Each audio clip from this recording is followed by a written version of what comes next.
guys are on. We live? Yeah. Cheeto, pleasure, bro. Pleasure to meet you, my Thanks guy. for making it, bro. Yeah, man. So, tell me a little bit about like how you got into the UFC. I'm very curious. Like, I watched a little bit. I know like your backstory, but I want to hear it from you. So from me, I was a street fighter. I grew up fighting on the street non-stop. Like, I get in trouble since I was 4 years old. Like, I grew up in this town called Chone, and there's a lot of like homeless kids. Like, they like clean shoes or whatever. And my brother and cousins, they used to like make me fight these street kids. Like, they would like literally we would like play soccer. Like, we would put like 2 rocks on each corner because the roads weren't like paved. It was just Like mud, dirt. It was just dirt, yeah. And 2 garbage cans on each side. We play soccer with the neighborhood kids, with the street kids, and every time a fight start. And then my older cousins, because Now, how would the fight break out? Just they're losing and they get mad, or like you're playing, you're you over get there too rough, chucking and then people over someone say fuck you, and you start swinging. And most of the time I get my ass kicked because these were like real street kids. Like, they were like more ballsy, more like they got more moxie, they're more like savvy. But there was just something about it that I was like, fuck, I'm down, and I love to fight. And right in front of my house, when I was a kid, there was a karate school. So I went, I signed in, I get the gi, the kimono. And I remember the very first class was like jab, cross, spinning, wheel kick to the stomach. And I was a baby. And the next morning in school, I told one of the classmates, I was like, yo, stay right there. Let me show you what I learned yesterday. And I throw like a jab cross in the air, and I spin as hard as I could. Kick him in the stomach, kids crying, school called my parents. But it wasn't like a malicious thing, but I'm still making a kid cry, and it was a whole scene. right. So one class in, my mom pulled me out. I cried for like 7 weeks. Like, please, I want to do. They say no more for you. So I grew up like in the farm. They said no more fighting for you? No more fighting. No way. So one class in, I would be a way better fighter today.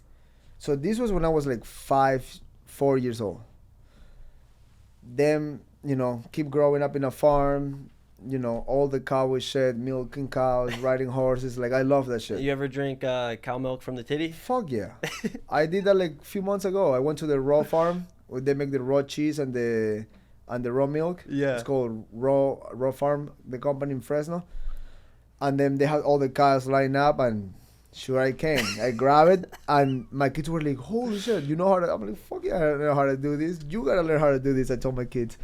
And this was recently, but... Does it taste better straight out the titty of the cow? Bro, it's warm. That's what I'm saying. It's sweet. warm. Is it good warm? I like cold milk. Like, It's no. Even when I was a kid and I do like milk and cereal, I warm the milk. that's so weird to me. But that's the cold milk is an US thing. Really? In Ecuador, you warm the milk. I did not know that. Yeah. Hey, Wow. Giorgio, can you get a little closer to that mic? Yeah. You can also bring it a little down if you want. Like, you move. How's whatever. this? Is this good? Yeah, that's perfect. Okay, cool. And like, so going back to the fighting thing, I just grew up getting in street fights. Like, I was fighting in the school, the street, and then a few years later, my dad moved us to the city because in Chone, the opportunities and the education wasn't as good for us. Like, I learned how to speak English on the city. So when I was in 4th grade, my dad moved us to the city. My sister and my brother were in the last... My sister came on her last year of high school right before college. And my brother was 2 years younger, so he did 2 years on the school and everything. So What was it hard for your dad to move you guys to the city? What was he doing while you were a young kid? he was a farmer. He will sell cows. He will fix and sell cars. Like, my grandfather would, like, when he was alive, he would buy a really beat up car, barely fix it. And he used to drive from Chone to Quito to sell the car. Wow. And back then, like today, it's like a 6-hour drive in a good car. Back then, with the fucked up roads, and Quito is like altitude, so you gotta go through the Cordillera. And dude, it's a gnarly drive. Like people, like if you fell, you're dead. I So- could imagine. I've seen some stuff online. So Never been. It would take him like 12, 13 hours in a all beat up truck. So he would drive the truck, go to like the car show, sell it for like fuck, I don't know. Let's put an example. Back then it was the national money was called sucre. And then we moved to dollars years later. But a car he would buy, let's say he would buy it for like $300 and he would sell it for $500. And he would like take a bus and come He's a back hustler. down. Oh, that's what he does. And going to the rooster fights every weekend. Like I grew up on a sick environment. It was amazing. But I was always fighting. I was fighting everywhere. Like the kids that sell, like the gum or cigarettes. In Ecuador, there's these kids that have these little bugs and they sell everything. And like for fun, someone like an adult will be like, hey, you guys should fight. And we start like wrestling and fighting and people get mad and then we start punching. But then when we moved to the city, nothing changed. I was fighting in the school, fighting in the street. So when I was like 16, 17, I got thrown up in jail like a few times for Fighting? at night, like after the club or whatever. And there was a point that it was getting too much. And my neighbor was still one of my closest friends today. Back home, he told me like, hey dude, you're getting in way too much trouble.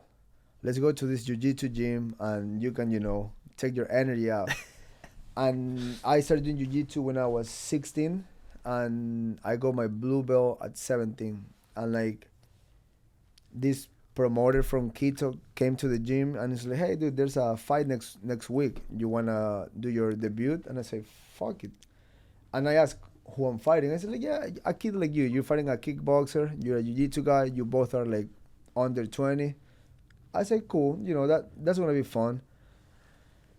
I show up to the event, no weigh-ins. Just I show up on Saturday morning. Fights start in the afternoon. No, wait, you said no weigh-ins? No weigh-ins. There's no weigh-ins. So how much did this guy weigh and how much did I used to weigh like probably 140. 140? Back then. I was a fucking skinny kid. And I show up to like, it wasn't even a venue. It was the back of a mechanic shop. They threw the puzzle mats.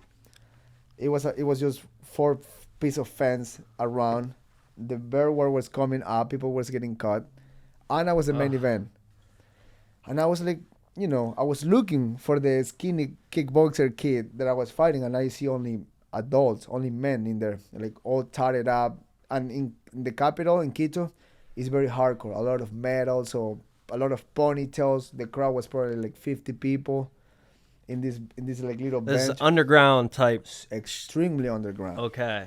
It was almost like Kimbo's lifestyle. And that was your first real like holy shit like I was shitting my pants. I didn't know where it was. I didn't know what I was doing. I just show up with a pair of shorts and hand wraps. And that's pretty badass, bro. That's the fighter inside of you. and I was Normal like, people don't do that. they don't do that. And I was like looking for where's my opponent. I was looking for the skinny kid. I'm like, where is my opponent? And fights gone. And then there was this guy with dreads, like cornrows, fucking jack. And I was like, that can't be my opponent. And then I asked the guy, I'm like, dude, who's oh yeah, that guy right there. And I was like, I'm fighting that fucking guy, dude. He was in a wife beater, fucking shoulders pop, chest up. And I was like, I don't want to fight that guy. And then I end finding out he was a Pan Am's world champ, kickboxer. Shit. He got experience in Sanda. He was like a karate black belt, but not jiu-jitsu. But still, he still have man strength. So when the fight started. So did you have a game plan going into the fight? Looking at that guy, no. I shot with my friend. He was a black belt. He was like the best fighter in the country back then, and he was like 3-0. Like we were like, we don't know nothing about this shit. I do some kickboxing, but nothing. So fight start. The guy throw a spinning wheel kick to my fucking head. I just barely dip my head. That thing grazed me. I close my eyes, shoot for a double leg with my knees in the ground, just run across the cage. He lift me up. he threw me with a judo throw. We end on the Oh. ground, and I was just, I started grappling. Now now you're in your sport. You're on the ground. That's where Yeah. you want to be for jiu-jitsu. So I started like pulling him, everything. I sweep him, I mount him, and I took his back. But he was like flat on the ground. I didn't know the rules, so I was throwing like 6 to Are there really any rules in this? It sounds like it's pretty like no regulations. Like it's no pretty, regulation. There was the referee was another guy that trains. There was no commission. There was nothing. It was just a fight. So I started throwing crazy elbows to his head, but it was like 12-6. They were illegal. They stopped the fight. I started celebrating. Like, no, go to your corner. I was like, I didn't won. Round was over. I was like, fuck, DQ me. I'm cool with the DQ. We went to the second round. I was fully gassed out. My arms were numb. I was telling my friend like, yo, I'm out. I don't want to do this. And he was because like, I feel like the elevation there. bro, it's higher than Mexico City. Yeah, it's a lot So harder to I breathe. was like, I'm out. I'm done. And my friend was like, no, dude, don't be a pussy. You're here already. I was like, Too okay. late now. No Too turning late. back. Second round start, I take the guy down and amber him. And I was like, oh, God. But if I look back then, I was like, that guy could really hurt me. And my whole life will change. I will never do this again. So just because I get away with that win, I was like, and I really wanted. I know you felt great. I felt great. And I was like, I want to be a fighter. I did that. Back then, I used to tell people I want to be in the UFC. People don't even know what the UFC was back then. Yeah, wasn't it called something else back then? No, it was Was it? UFC, Was but it was like there was no one Spanish-speaking person on it. So Okay. everybody was like, "You will never make it. Don't try that. Leave it alone." And I started fighting, and after that, I started. I did 2 more fights in Ecuador, and after that, I was like, if I really want to make it, I gotta like get off the country fighting because Peru was a high level, and then I fought in Peru, in Panama, in Mexico, and then I was like 6-1, and then the UFC like did the Ultimate Fighter, and they approached me. So can I ask you, before you got into the UFC, did anyone tell you that like, no, don't do it? That's not like reality. Like Everybody. get a 9 to 5, do your regular thing. Everybody, every friend, every family member, every guy with money that trained jiu-jitsu told me like, dude, I give you a job. Quit this shit. Like, you will never make it. And I was just blind. I'm like, this is my dream. I will never stop doing it. I want to make it. That's what's up, bro. That's respect. Appreciate you, bro. I can really relate to that too, bro, just because a lot of times, and I feel like the people only tell you this stuff, bro, because they do actually care about you.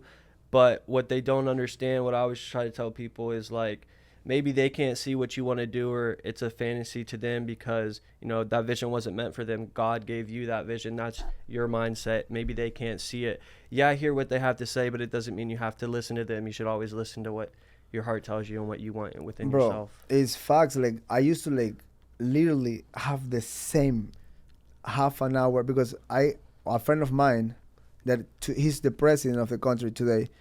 Back then, You say the president? yeah. Damn. But this is back then when he was just, his dad is been like one of the richest guys of the country for a long time. But back then when I was like 3-0, he gave me a job in his company, so I can have a job. So my family let me do my thing. So I used to go to the office from 8 a.m. to 5 p.m. So I would wake up at 6, go for a run. Then from my house, it was like far. It was like where the port is, because he had like many companies. How many miles? It was like a half an hour drive every morning, and with traffic, it could be like 45. And every morning, I would go there, and the whole drive in, I would just have this, just pray, please God, I hate this shit. I'm just doing it so I can keep going. Please have the UFC call me one day.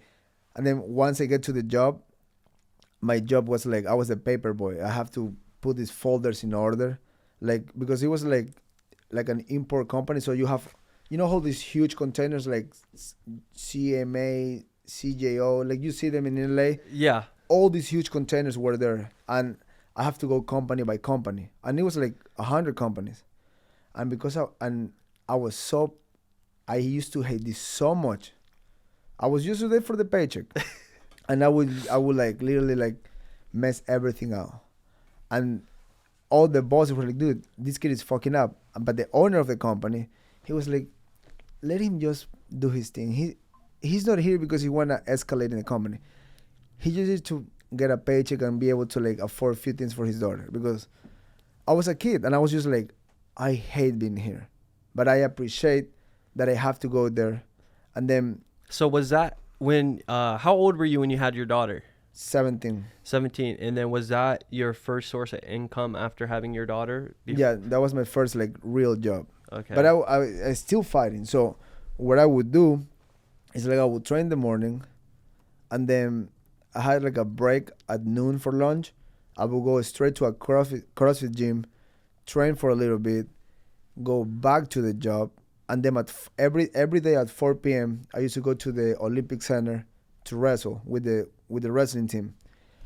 But I never really learned how to wrestle because everybody was so high level that we would do the whole warm up, all the acrobatics. It's hard to get reps in on really good guys. Exactly. So for me, my takedown defense got good, which was good when I get to the UFC because I already had jiu-jitsu. I defend takedowns, but I probably get deep on a real takedown, like let's see, in a year, probably 80 times. So everything was defensive because all these guys were like really high level, and they used to make fun of me, but I would keep coming because all these people were like really poor people, and I would come in my car and they would like talk shit. Oh, the white kid is coming, let's fuck him up, until like I actually kind of like earn some respect because I just keep coming. I know a lot of kids that I've been in wrestling rooms that weren't just like gifted at all. They weren't naturally athletic, but they were some of the hardest workers in the room. And I just remember some of these kids going from, wow, like I'm watching them wrestle and I'm like, oh man, I don't think he's ever going to make it to the state tournament. But just seeing how hard he worked by the end of his years, he was in the state finals. And he was not gifted. He was the most unathletic person. He couldn't throw a football. He couldn't play basketball. You know what I mean? But he was in the wrestling room. He was grinding. He didn't. You would turn him. He wouldn't stop fighting. You would take him down. He didn't quit. His stamina too was just unreal. And most of the times I was like, fuck, dude. I leave my job at 3 p.m. and it was an hour driving rush hour in traffic to get to the Olympic Center. And I was like, did I really want to do this? I show up to the place, take my clothes off, put the singlet on. I used to wear a pair of shoes that were in the corner that they were fucking old and beat up. And I was just like, okay, here we are again. And I did that for a long time until the president today, that it was my friend back then, he's like, you know what, dude? I'm going to sponsor you now. You kind of like earn the right. Don't come anymore to the office. Now you can train all day. But he made me do that almost for a year to see if he kind of like tests me. Like, I want to see if you really... That's exactly what that was. I want to see if you really can train while you work. And then once you earn my respect, I'm going to let you do your thing. He was wanting to see how bad you wanted it. Were you going to make it happen? Yes. Because, he could easily be a fucked up child. Multi-millionaire person, has everything, but he have his business, he have all his shit. And today he's the president. And he could easily be like, yeah, here's just some money, fuck off. He make me come to the office for a straight year. So I have to wake up 6 a.m, do something, go to the office, finish my office day, go straight to the wrestling room. So I would like literally leave my house at 6 a.m. and come back at 8 p.m. every fucking day. And it's still active fighter. Like, it's still like trying to like get my own fights. Like, I will hit up every promoter in South America and just tell them I fight for free. Just give me a fight. So one day people will know who I am. Get your name out there. Pretty much. Smart. I will fight for like my first fight in Panama. I make like $90. That was my $90. 90. Oh my god! They might as well not even pay you. That was my pretty much like wow. I spent that money in the airport eating some fucking cheese bread. Right. And that was my first fight outside the country. And then I won the fight, and literally the guys from Peru hit me up and like, yo, you want to fight next month? I said like, fuck yeah. And then I won the fight. I went straight to Mexico, fight for the title. Then went back to Peru and fought like four more times. And then the UFC called me. But I would say a lot of people would hang it off because it was so much to try to stay being a fighter that I was like, I fucking hate it. But I love it so much that I was like, fuck it, I'm gonna stick to it. Bro, it sounds like you literally came from absolutely nothing. Like when people say like, oh, I come from nothing, and like you made it, bro. You were training on mud, dirt floors, fighting your brother's friends, and like, bro, that's crazy. And even to make it here, you know, most people from your country, they dream of coming here, but they'll never do it. It's hard because, I mean, now I've been in the UFC for 10 years. So the first 6 years I was in the UFC, people realized like, oh, if I go to the wrestling room or real wrestlers become fighters. I was just a jiu-jitsu guy that decided, fuck it, I will never make it in jiu-jitsu because in jiu-jitsu at 19 you gotta be a world champion. Is that how it is? Fuck yeah. Like, really? Like this I put example with the AOJ people. There's kids. Hey, can you mute that? That's mine? Yeah. Oh, my bad. It's 11:11 though. Make a 11:11. wish. That's a good thing. You know, Yeah. it sounds at the right time. Yeah. We're doing well. There you go. So, the AOA kids, where I start, there's a kids program. I see kids, I've been going there for like 5 years. I remember kids as an orange belt. They won everything. Blue belt, they won worlds. Purple, they won worlds. Brown, they won worlds. Black, they won their first worlds. And they're only like 19. Wow. So I started training at 16. So my jiu-jitsu dream when I was a kid, I knew, you gotta be a little smart to realize like, okay, I'm 16 and I just turned blue belt at 17. I gotta use all this grappling for fighting because I was already late in the game. I was gonna say, so if you started at 16, weren't you in the UFC at like 20 or 19? 19? Yeah. That's crazy. So 3 years of training. But I got to UFC very green. I was 6-1, and my first 10 fights, I was just trying to figure it out. I was like, how I win these fights? Because I didn't came from this boxing background or this like world championship caliber of wrestling or jiu-jitsu. I just really want to be a fighter. That's everything I had on my advantage. Like most of my fights I lose 2.5 rounds and then get a submission at the end. You're like so good at timing things. I watched quite a few of your fights and just your timing on, dude, your kicks are insane. I love your kicks. Thank you, dude. bro. Yeah.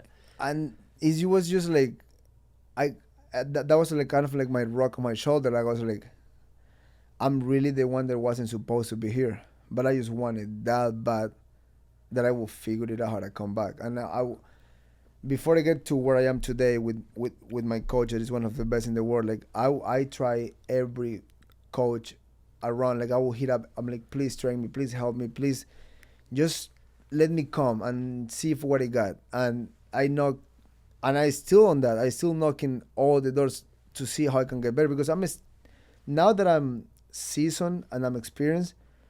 Now I can get my last 6-7 fights. I'm like, okay, now I really belong here. But it took me 23 fights to figure it out in the UFC. Most people get to the UFC and they get caught and they never back. I was just learning on the road, which is the hardest part. Yeah. So what, you say you wanted it so bad. It makes me wonder, what was your sole motivation behind it? What made you want it? What was really what kept you going? I mean, my first daughter, she was born with a disability and she was requiring a surgery that will help her have a better life. So my first 7 years of fighting were like, I just need to get this money for the surgery. And then once I achieved that, I was like, now I can kind of focus on my personal dream to be a world champion. But my whole career has been uphill. Most guys today, they came in, they have a look, they have some sort of a style, and now with social media, it's like, oh, the next thing. When I get there, it was more like, just be happy you're here. Now figure it out on your own. So it's just like that motto of like, always been the underdog. I gotta prove it. I gotta prove it. And I'm still on that. Like, I win a fight, oh, the guy was too old. I lose a fight, oh, you will never make it. Then I get to a title, oh, you get gifted the title. I'm like, fuck Bro, everything. people are gonna have a million different things to say when you're doing something they're not. It doesn't matter. They're gonna find a reason to say something negative or whatever it Yeah. is, bro.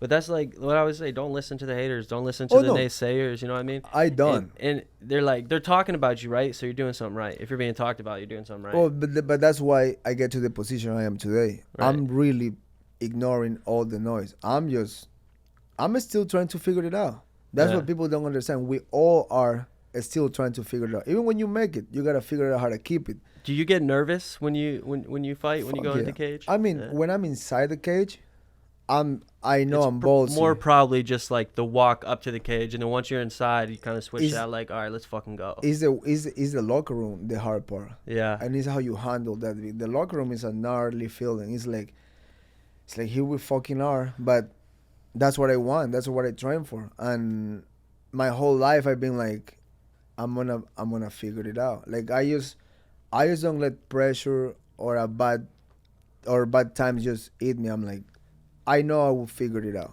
and I have the work ethic and I have the will to go and do it. You have to shift and evolve, find a way to win. And that's all I have to do, and I've been doing that my whole life. That's amazing, bro. So your main form of background is jiu-jitsu. What would you say that like your second form of martial arts is? I think my striking today is what really, like most people won't just sit and trade with me.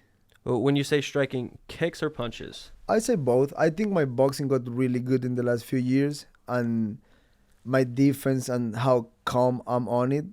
Now what I'm trying to improve is like, yes, I have a great defense. It's hard to like really clip me clean, but now I gotta get on going, get numbers good, because I'm always patient until I can snipe you. But sometimes that punch is not there. And the times that I've been a little low in the scorecards is when I'm waiting. So now I'm working on, throw 50 punches per round or 100. Like and that's kind of like a course when you hit hard. I'm waiting. Now I'm just gotta like just let it go, and that's what I'm trying to do on my next fight. That's why I'm like, okay, let's focus on let more numbers go. That's why I've been focusing a lot of my wrestling lately. So like I'm like I can just throw enough without getting worried of getting taken down, because in my guard I'm safe. Like I haven't been mauled in the ground because I can stay safe, but I'm still losing the round. Right. So now I'm like working on just making sure I have numbers on me. Yeah, it only takes that one shot, but I would say like It doesn't come all the time. Exactly. So if it doesn't come and you're being in the scorecards, so I just noticed you're so on point when you do hit a kick, and it's just perfect timing. But a lot of times you are laid back and like waiting for I wait that. too much. And Yeah. I know that. Like I know that, but You gotta go get them. Go be a killer. I gotta bring back the killer instinct. Yeah, but everybody has their own style of fighting. You know what I mean? That's true. It's, You can change it yeah. overnight, Yeah. but we've been sparring a lot. So I've been feeling I'm letting more go. So now I'm not even asking for a fight. I'm just waiting. Once they tell me it's time to go, I'll be ready for that. Is there anyone you have in mind that you would want to fight? I want to fight Peter Yang next. He looked great this morning. So he just beat the guy that beat me last by decision too on a 5-rounder. I wish I have a 5-rounder. So I think me and him in March will be solid. Right on. Looking forward to that. So hopefully that happen. Well, I'll have to get in here and wrestle with you a little bit, Yeah? bro. Yeah, we go to you right now. We gotta train a little bit. Fuck yeah. I'll So teach you some cool shit, but you bro, gotta teach me some cool shit. I will, because bro, let's go to you now. Like, you start, of course, your beginnings were before all this social media thing. You start as a wrestler. I started as a wrestler. Where you start? Okay, so I'm from Ohio. I started wrestling in kindergarten. I was like 4 years old. And the reason I started was I was one of 5 children. I was the middle child of 5. Basically, I got blamed for everything. Yeah. So, anyways, older brother, big brother does, little brother wants to do. He started wrestling in the 4th grade, and I saw that, and I thought it was cool because he was doing it. So I'm like, I want to do it. Luckily, I was able to start in kindergarten, and I wasn't always good. People think, oh, like he's just always been good. Bro, I used to suck. Like I literally Like used everybody. to suck. Yeah, exactly. Like we all start somewhere, and I think I'm so blessed and like grateful that I was able to start so young because it gave me such a head start on all these other wrestlers and martial arts people. And really, I fell in love with it. My older brother John, he was he took wrestling very serious. He was an athlete, but no one took it as serious as I took it. He was in the gym, in the weight room all the time, strong, athletic kid. Me, bro, I was on the mat every day of the week. I didn't have no friends. I didn't go out. I didn't smoke. I didn't party. Like, wrestling was my life. In elementary school, I was a little kid. I had glasses. I was always picked on, bro. Had really no friends in elementary school. I remember just thinking, like, it was so awful. And as a kid that young, you're like, fuck, like, what is this? You don't really understand, but you know that it's not cool when people are picking on you and you don't have friends, right? Anyway, so I didn't really have anyone to hang out with, so I just practiced nonstop. And then on the weekends, as I got into like middle school or whatnot, I just started traveling all over. Middle school is really when I just started traveling the country with my dad and one of my coaches, Coach Pitts. But it wasn't until I would say my 8th grade year of middle school is when I became really good, really, really good. I traveled the whole country, wrestled all year round, and in order for me to go, because you have practice Monday through Friday, right? But you don't have practice Saturday and Sunday. Well, I wanted to practice Saturday and Sunday. So what did I have to do? I would do yard work. I would help my dad, whatever he needed me to do. I would go cut the grass, help him with the rocks, anything he asked me to do, just because I wanted to go and train. And if I did it, he would take me and train. If I didn't do it, I didn't want it. So he wouldn't take me and train. Right. But I did it every time. So he make you do something to earn the weekend's work. Of course. If he's going to take time on his weekend to go drive me and pay for me to get private lessons by a coach, he's got to know I want it. Right. So I had to show him I wanted it. And part of the reason I wanted it was, this is what, really, I think this is where my motivation came from. Because my dad was a bodybuilder. He was Mr. Ohio, his state champ for bodybuilding. And as a young kid, I thought that was so cool. I'm like looking at my dad when he was 20-some, just shredded. I'm just like, damn, that's so cool. Like, so because he was a state champ, it was my biggest fear not to be a state champ. And that is why I work so hard. I'm like, if he did it, like, I have to do it. Like, right. If he did it, then I have to do it. And so that is why I work so fucking hard, because I was so scared that what if I didn't do it? And that's all I ever wanted to do, was be a state champ and keep that tradition in the family. And it was just like, that pushed me to limits, that I never thought I could go to. But it was always ups and down, bro. I mean, especially with like people telling you, oh, you got to wrestle this kid, he's better than you, this and that. That is what, like, bro, that shit pissed me off. So right. I'll tell you a story. I wrestled this kid my sophomore year of high school, and he was a returning state champ. I think he was a 2 or 3 time state champ.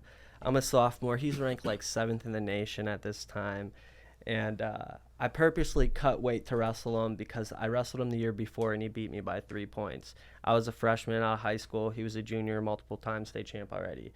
Well, my sophomore year, I'm like, I got this fucking guy. You have to. This is my turn, bro. I'm cutting that weight. I'm making that, and I'm beating his ass.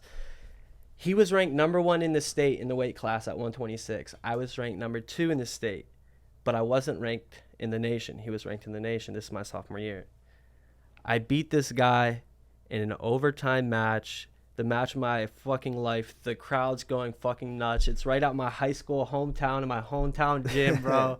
Fucking all the other mats stopped. The refs stopped their mats. There was 4 other mats. It was a big tournament. They all stopped to watch our match. Like, dude, it was the craziest feeling ever. And just beating that kid felt so fucking good. I'm like, I'm going to be ranked number 1 now. Like, fuck that kid. Like, well, I'm going to do it. Guess what, bro?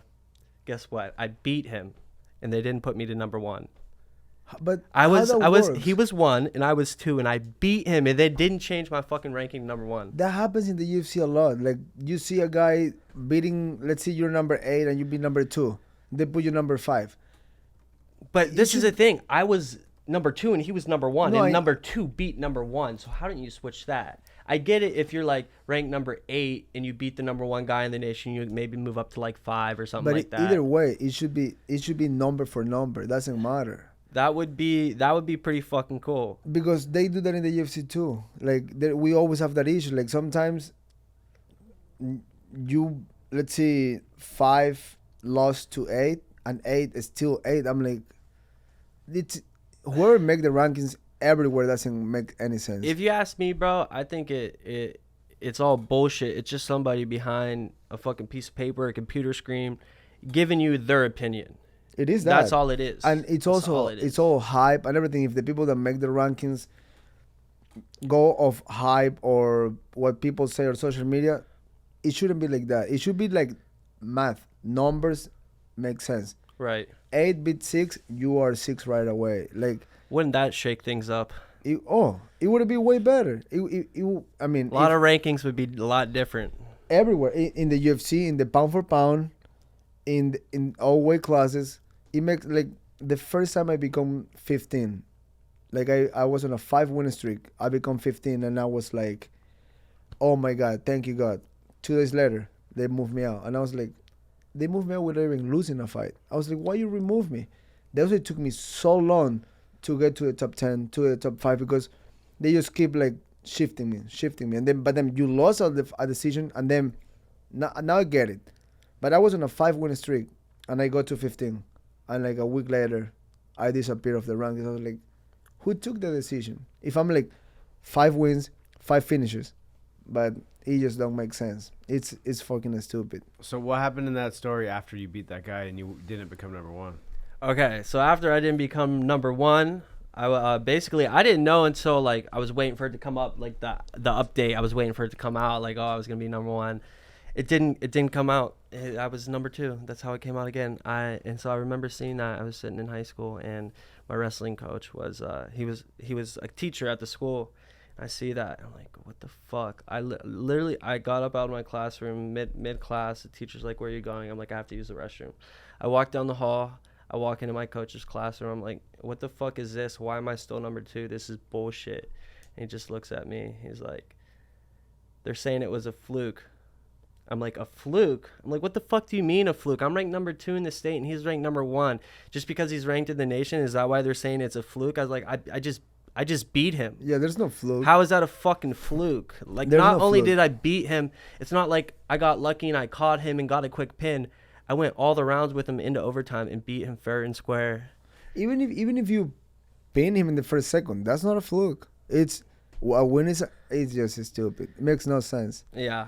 And moving forward to that, how much longer you stay competing on it? So that was my sophomore year. How long did I stay competing after that? You're saying? Okay, so then that was my sophomore year. My junior year, I wrestled at 152. So this was where I was like, fuck cutting weight. So after 126, my junior year, I was like, you know what, I'm done cutting weight. It was the hardest weight cut of my life, bro. I literally cut from 160 to 126. And like, if you pull up picture me on Google, bro, like, I look anorexic. Like, my hip bones, I would lay down, would touch anything before my stomach when I'm laying down. Like, I was literally just cut way too much weight and was so dehydrated that my junior year, I'm like, I'm never cutting weight again. So my sophomore summer, I wrestled all year, but I really hit the gym. I grinded the gym more than I did really wrestle that year. And my junior year, I had 2 losses. The 2 losses I took were at Ironman. It's the toughest high school tournament in the country. I wrestled there. I wasn't feeling too great, no excuse, but so I think I went like 4-2 there. I don't remember exactly. The one kid I lost to, his name was Nico Odor. He actually ended up being my college teammate. He beat me by 1 point, and then I lost to this kid from Florida. I never saw him again. So I didn't place at that tournament. I was that year, junior year, wasn't a state champ yet. My only 2 losses of the year were at Ironman, toughest tournament in the country. Well, I go on through the rest of the year. I'm undefeated. I run into that same kid that beat me earlier on, Nico Odor. He beat me by like 2 points, maybe. I don't remember exactly. So now I get my shot. Okay, I'm like, this guy's in the bag. You know when you lose to somebody and you see them again, it just makes you want to win so much fucking more? Yeah. That's exactly what happened. we were last match of the night. They saved us a feature match. We go out there, and man, this kid still to this day, he's one of my toughest matches, but I got his number. I beat him. So I revenged that one loss, right? So this is still my junior year. I go undefeated the rest of my junior year. I win the state tournament. My goal for my senior year is to go undefeated. Junior year, I had 2 losses. Senior year, now I want to go undefeated. Well, I have to wrestle at Ironman again, toughest tournament in the country. I'm like, shit, like, you know, this is it. This is where I tell if I could go undefeated or not. This is it right here.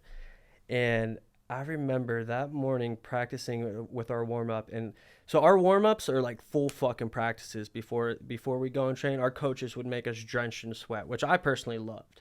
But I had my teammate David Crawford. He was a 2-time state champ. Before Ironman, we're practicing and we're just going fucking hard. We're like almost about to fight. Like, he's getting pissed, I'm getting pissed. We're banging each other's fucking heads. Like, the parents from our high school are watching this, and like they literally say, "Oh my God, like, what are you guys doing?" And like, trust me, we're good. Like, we do this shit. But it got fucking like aggressive. Like that was the closest point where we almost, I feel like, got in a fight, but no words are ever exchanged. It's just wrestling. And that moment was like, I remember looking at him like, "Thank you, bro. I needed that." I'm like, I'm gonna go fucking win this thing. I needed that. And I went out there and I wasn't ranked. I think I was ranked 18th in the nation going into my senior year. Very low ranking. No, I take that back. I was ranked 16th. And I had the number 7 guy, the number 4 guy, the number 5 guy, and the number 6 guy. And then there was the number 2 guy, all in my weight. I had to beat all those fucking guys that were on my side to win that tournament. That tournament was one of my best performances ever. I felt so fucking great. I'll never forget, like, nobody had ever won that tournament from my high school in history of it. Oh, wow. Or let alone placed. So to win that was just for my high school. I guess, like, I'm a legend in my high school, if that makes sense. Like, a lot of people look up to me because I didn't come from a wrestling school. My team wasn't good. I was really the only good one until I made other kids on the team good. I would run some of the practices for, you know, the coaches. I loved all my coaches, you know, but some of them, they were just school teachers, you know. I'm the one that was training and traveling and learning all the technique. So sometimes when they would show moves, they would be like, "Hey, Georgio, can you show them how you hit this?" And so I would do that. And then I would stay after practice every day with anyone that would want to stay and learn. I just loved the sport, and I wanted to help the team get better. And we went from never even making it, only having one kid, you know, like, qualify for state before I was there, to when I came in, it went from maybe having one kid a year qualify to state to having, shit, now we got half the fucking lineup qualifying for state. I was the first ever freshman to place at state for my high school. And then I started a domino effect. The year after that, the year after that, the year after that, freshmen started placing at state. By my junior year, we became second in the state as a team. Oh, wow. My senior year, we were second in the state as a team. The year after I left, they were second in the state after St. Paris Graham, second in the state. So St. Paris Graham, they're number 1 in Ohio. They're pretty much number 1 in the country. I mean, they're Jeff Jordan's, you know, like Kyle Snyder, I think he went to Graham. A lot of the big name wrestlers in the D1 champions all come from St. Paris Graham. In Ohio, that's the toughest team in Ohio to wrestle against. Yeah, Ohio is known for the good wrestling. Yeah, so for us to take second to them, I mean, that's basically winning for us. I mean, they more than doubled our score and we took second. So, I mean, there's no beating them. They also recruit, though. We're a private school.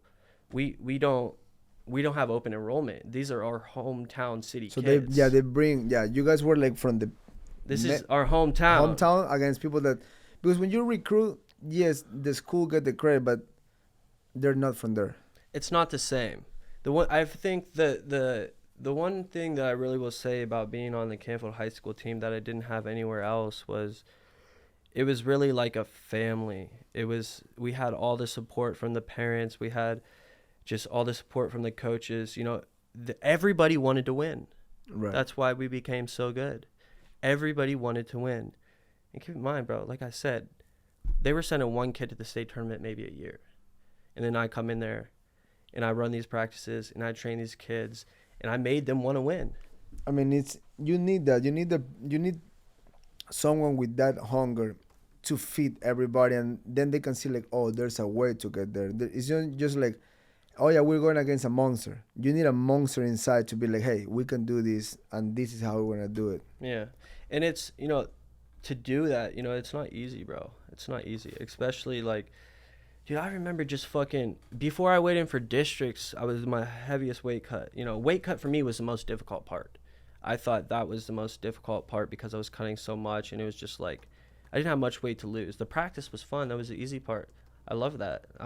You can keep me in there 24 hours. Train. But that's the thing with even fighting. The 2 months before the competition, you're cutting weight.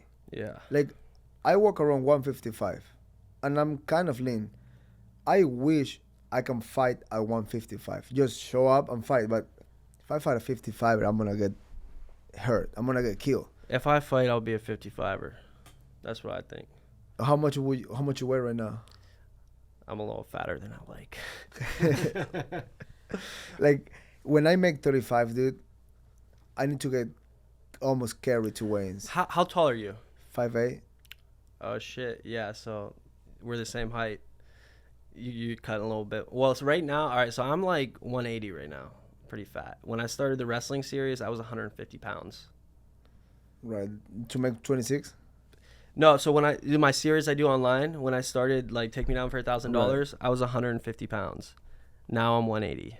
Holy shit. Yeah. Before we jump into your new series, like you became the state champ at 152, right? Yeah. Oh yeah. I got to finish that story. Yeah. Yeah. I would also love to just hear like how it felt to become state champ after everything you said about. Thank you, Rodman. That's a good one. Yeah. All right. So let's fast forward state tournament my junior year. After my sophomore year, that was the biggest heartbreak I ever had. I was in the semifinals to go to the finals, and I ended up losing to this kid who, if you watch the match, I won the match. I got fucked by the ref. I don't ever say that. I could pull up the match and you could watch it and you see I won. Anyways, I lost. What was the kid's name? Fuck, what Roger something. I don't. If you put his name versus Royer, you will pull up. Yeah, it was Roger something. I don't remember the name, but it was 126 pounds. Not Devin Rogers. Oh shit, I think that's it. At 126. Yeah, I think that's got it right here.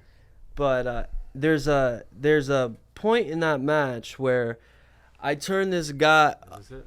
This is him. Okay, so. It'll be when I go and turn him, and I feel like there's back points here. You only need a 2 count for back points. And I was winning this match almost the whole time. Man, yeah. Just watching this, man, makes me like, this is my most heartbreaking match. This match impacted me more than anything else. More than winning a state title, this loss affected me more than winning a state title 100%.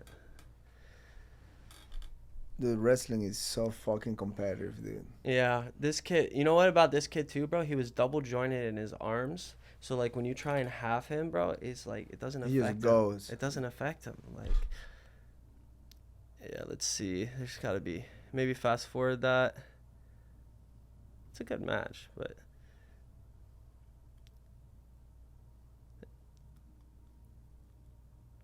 You're in the black and red. I think this is where I go and turn him. You'll see something. It's coming up.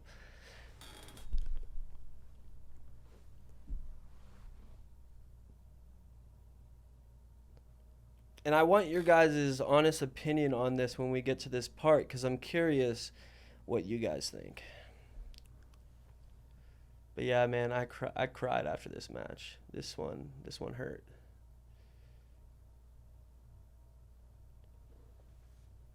Right now, I think I'm up 3-1. Let's see what the score is. 7-2. That's not the score.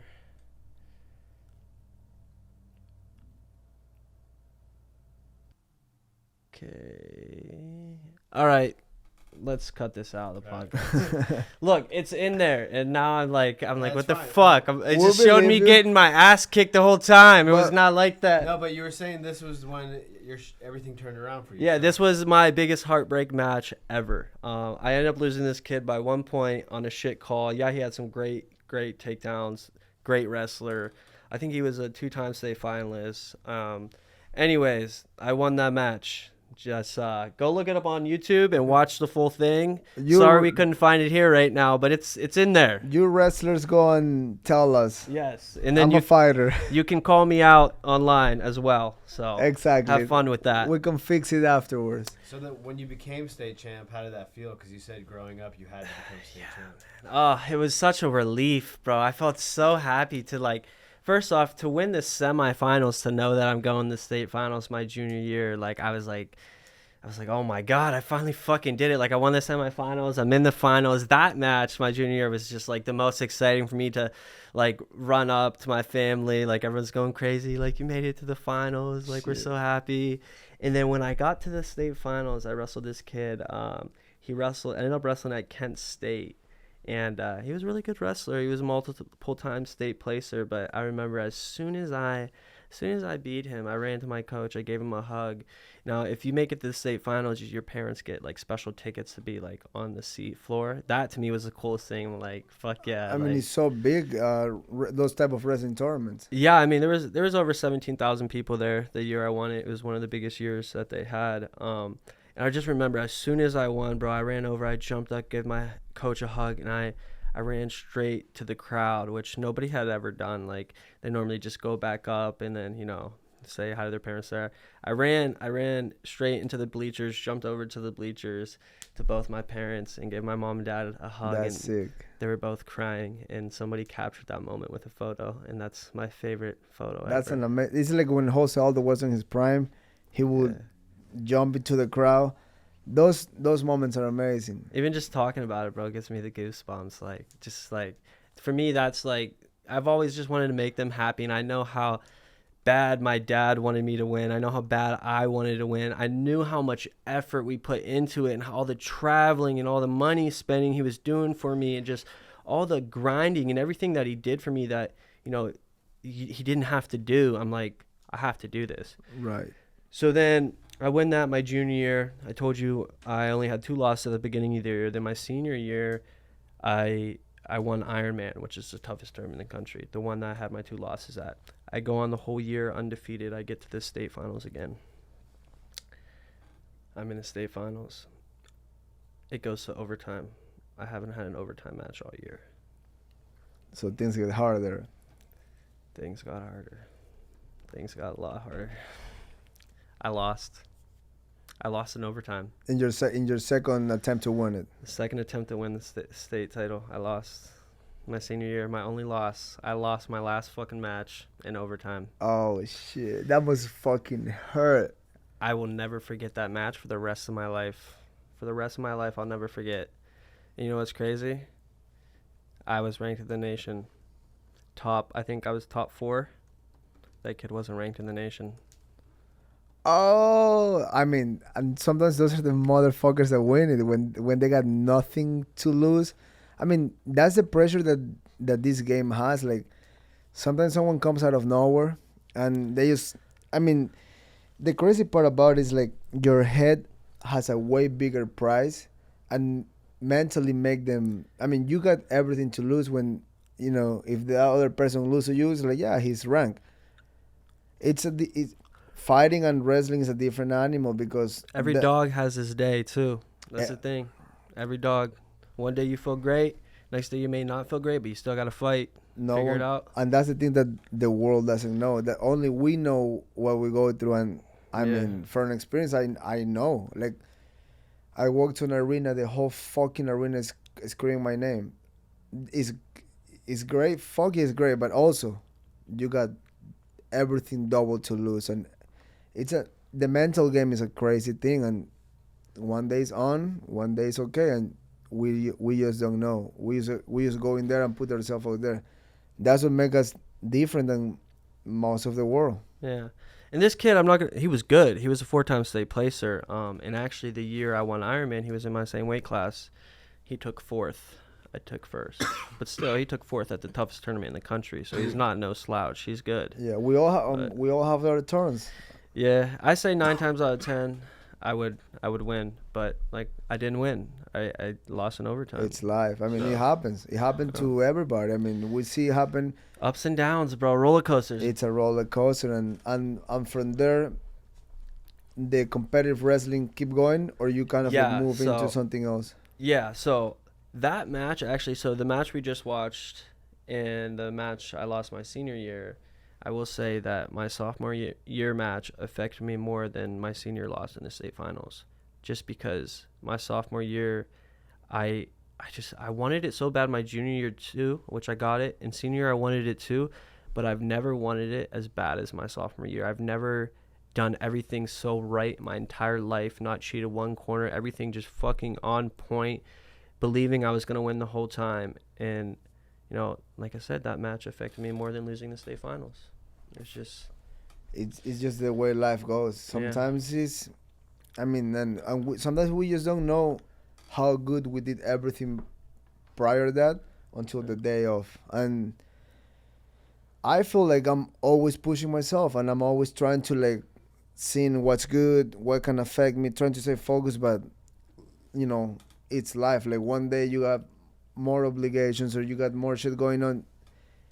You just don't know. And that one specific day, the stars got aligned, and sometimes you're not in full control of the whole world. It's fucking crazy. I always tell everybody, like, people ask me, like, do you think somebody can really take you down? I always tell anybody, yeah, of course. I say anybody can take anybody down. You just have to find a way to do it. That's true.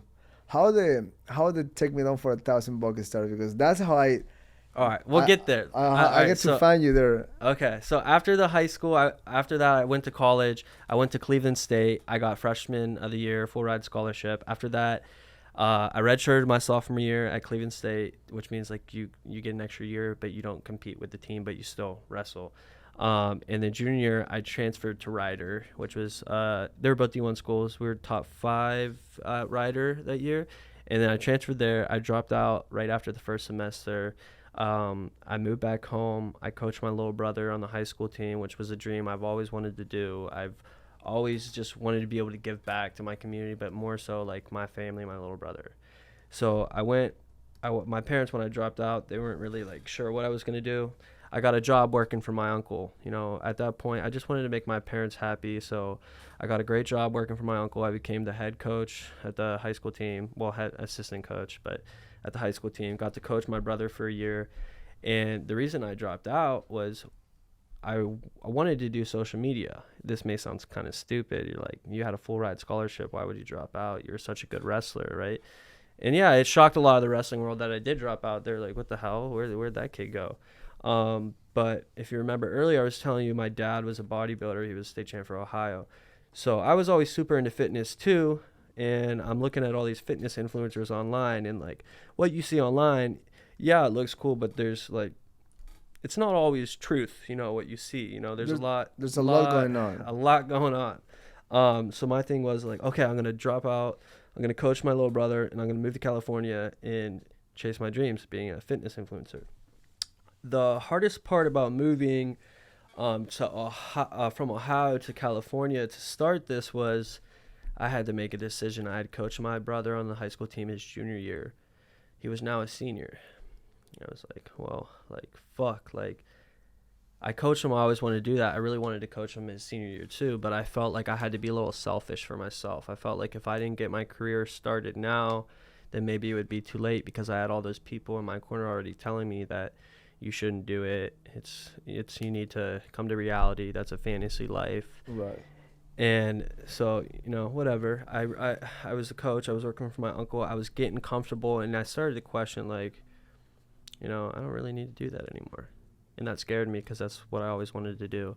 I didn't like my job. I made good money doing my job. I loved coaching my little brother, but it wasn't really like anything that I felt like in the future was for me. Like, where is my career? You know, I'm working this job for my uncle because that's what my parents wanted me to do. I'm coaching my little brother because I wanted to do that. But the overall reason of why I dropped out, I hadn't started. Right. So, and that's something I'll live with the rest of my life is, you know, should I have stayed and coached my brother his senior year? You know, I think about that all the time, but I didn't. I moved out here and I started doing fitness content. I got up to about 90K followers out here, and the journey out here has been crazy, bro. I've been here for 3 years. I've lived 7 different places. Shit. I mean, one of them being my car. So the journey out here has been up and down. It hasn't always been easy, but it's like I'm not going to give up. When I set a goal, I go after it until I achieve it. It doesn't matter how long it takes me to do it. It doesn't matter how much I have to go through to get there, the ups and downs, whatever it is. If I set my mind to something, I'm going to fucking do it. And that's how I've always been. that's the way to go. I mean, and that's also the difference from moving from state to state. Some states are smaller, you know, you're the big fish there, you can get any opportunity. You move to Cali, there's 1,000 people like us already doing it, some ahead of us, and we all have a different path. And, you know, when I moved here, I got almost 10 years in Cali. I don't even knew Cali was expensive. I don't even knew that there's other states that are cheaper for housing and gyms and shit like that. I just got dropped off here and figured it out. So a lot of people at the beginning was like, dude, what are you doing there? I'm like, I don't know. I got dropped off here and my manager lives here. So, you know, I moved here. I was living at his house in Elsinore, and that's a different world there. You know, it's a little more affordable and everything, but you start coming this way, OC and LA, you were like, oh my God, I need to work a little extra to stay here. And, you know, but when you get out of the comfort zone and, you know, you expand yourself, you're like, okay, now it's like, fuck everything. I need to work. That's what when you say I was living in my car, I feel you. Like, if I were to be a single guy, I would live in my car too. But, you know, I got a full family to feed and shit like that. So Cali's like, it's hard to live here, but there's a lot of opportunities here too. Mm-hmm. Absolutely. And that's exactly why I come here. You know, being in a place like Ohio, I would go into the gym and record myself in there. Everyone would be looking at me like, what the fuck is this guy doing? Here, I come here, I go to Zoo Culture, everybody's filming. So for me, it was like, if I want to succeed, I have to put myself in the best situation to succeed. And that meant I need to come here. And that's why I came. I need to surround myself by people trying to do stuff, like-minded people. In Ohio, nobody's trying to do social media. They think you're a joke. They make fun of you. They're like, get a reality job, right? When out here, that's the job. That's the job. Everybody out here is doing something that everybody back there wishes they could make happen. And so that, for me, realizing that, you know, like if I want to succeed, I got to make the move. And so I hopped over in my car, drove 36 hours from Ohio straight here. Yeah, it was a long ride. And then I lived right off Hollywood Boulevard when I first moved here. And I got my real, holy shit, LA is not what I thought. Yeah. You see some shit out there. Oh, yeah, man. Few zombies, LA is an interesting place, but crackheads screaming at 3 a.m. waking you up, man. Like I live right on Hollywood Boulevard, basically. So that's like you get a lot at night. You get a lot of crackheads through there. Like I see them before. Sorry if I'm offending anyone by saying crackhead, but like just like I mean, there is a lot of that. I mean, the streets are not. I mean, you drive by a fucking beautiful mansion and there's like 40 tents outside, and it's like, holy shit, you're paying property taxes on that type of shit. Yeah. I'm like, God bless. Yeah, going from Ohio to LA is 2 different worlds. I come from like the trees, like you more like you, farm. I'm a country. I may not look country, but I am 100% country. My family is country as hell. I'm going back home in a couple days to go hunting. I go hunting every year, you know. I love that. I know, I feel you. When I go back home, it's refreshing because you go like, wow, I could be here without worrying about anything material. I can just move out to Ecuador right now and never have to work the rest of my life. When I say never have to work, I will just have a very modest life, forget about all this world, but I haven't achieved my dreams yet. So I'm on my way to be a world champion. So it's like I can't give up now. I mean, I already did all this road. I gotta just keep on going. I mean, you just gotta keep walking, and eventually, shit will hit. Yeah. So and that's you just got to keep going because literally, bro, you never know what's in the next page. You haven't turned the page. Just keep going a little bit more. Just Let the keep page turn. You never know. And for me, I can't tell you how many times that I thought about going back home. I never did it, but I thought about giving up. We all Everybody do. does. We humans. We all think Exactly. about it. We're like, we all doubt. We all think like, this is really gonna pay off. It will pay off. Yeah. If you keep going, it will pay off. The biggest thing for me is just to truly just believe that it will pay off because you have everybody else telling you, for me at least, come home, what are you doing? For me, and everybody's like, oh, well, like, we just don't understand, you know. My parents are very old school, all by the book. If you don't go to college, what are you doing? Same here. I got a hand tattooed. I got disowned for 5 months. My mom didn't talk to me. She thought it was the end of the world.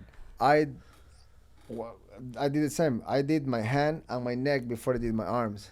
It was my way to let people know It was a commitment to yourself. I'm deep on what I'm doing. Like, Thank you. even someone from the UFC, I won't say his name, of course, but someone from the UFC told me, like, dude, what the fuck? You put a fucking monk in your neck. You will never get a job. And I told him, that's exactly what I do it because I'm gonna go until the championship. I'm gonna do it. He said, like, well, if you really believe in yourself like that, keep on it, but you will never get a job. I'm like, I'm not looking for a job. I don't have a plan B. I don't want a plan B. I'm gonna Fuck fucking plan die. B. Fuck that shit. I'm gonna die trying. That's why I got 3 kids. I don't use plan B. I just fucking go. I go and I don't pull down. I just go. And that's the way that I live by. I take the risk and I say, I fix later. I figured it out later. Giving up, it's so easy. I can right now sell my house, sell my cars, get a fucking farm in Ecuador. I will do that for my own sanity one day, but today I'm gonna keep on trying to achieve the bill. That's You know what I think it is too? A lot of these people, they're scared. They're just scared to take the risk, you know? everybody is. Yeah. Even the ones that do it like me or you, we still scared. Yeah. I fucking go to bed thinking like, holy shit, how many months? Okay, I can pay the mortgage for this amount of months. I got this coming up. I'm fighting this month. It's scary because everything can go wrong. Yeah. I didn't have a good year. This is probably the worst years of my career. And I'm still thinking I'm going to make it. And there's a point between crazy and delusional and, yeah, keep going your dreams. I'm like, I'm going to achieve my dreams. I'm going to, like, keep on going. I feel like anyone in the UFC is a little crazy. You have to be, if you ask Yeah. me. Compare and what. All right, so crazy to a normal person, they think like crazy is someone's losing their mind. What I mean by crazy is you have to be a little bit crazy to want to get punched in the face and to punch Yeah. someone. Like other people see that and they're like, "Holy shit, that's crazy!" You know, like Yeah. me. So I remember this. You probably didn't know about this. It just came to my mind as we're talking about fighting. So I went to a bare knuckle tryout for the BKFC. Oh, yeah? Yeah. I won it. I was the first guy selected. They held it in California. It was the biggest tryout they ever had, most like show ups, and I was the first guy they picked, the first guy accepted. I won all like the speed challenges, all like the punching drills, except I didn't have the hardest hit. The heavier guys, someone out hit me. Like, you know, the thing you hit Yeah. tells you how hard you hit. I won everything but that. But that's bullshit. I see like a comedian goes to the punching thing with a UFC fighter and somehow, like, this I wonder actor- that shit too. Some of my friends, they hit it harder than me that don't box or nothing. I'm like, how the fuck? I make That Korean guy just Yeah. hit it harder than Pereira. It was a Korean guy? Yeah. Yeah, I almost said Chinese because I thought he was in China. It was in Korea? It was Korean. Okay, so this Korean actor, punched the machine and punched harder than Alex Pereira, which the machine doesn't matter. Fighting Yeah. is a different. You can bench 300 pounds when you get in front of another motherfucker.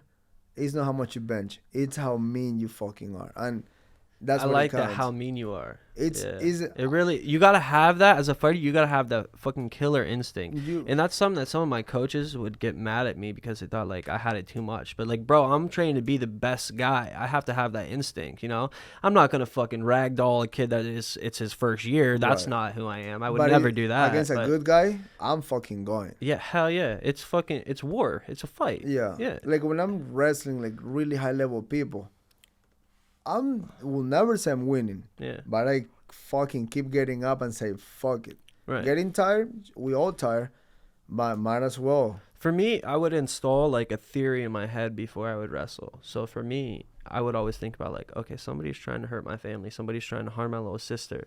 I would think about that in my head before I would go out there, and I would make it real to myself. And I'm just like, there's no fucking way. I'm not letting it happen. I think back of an alley.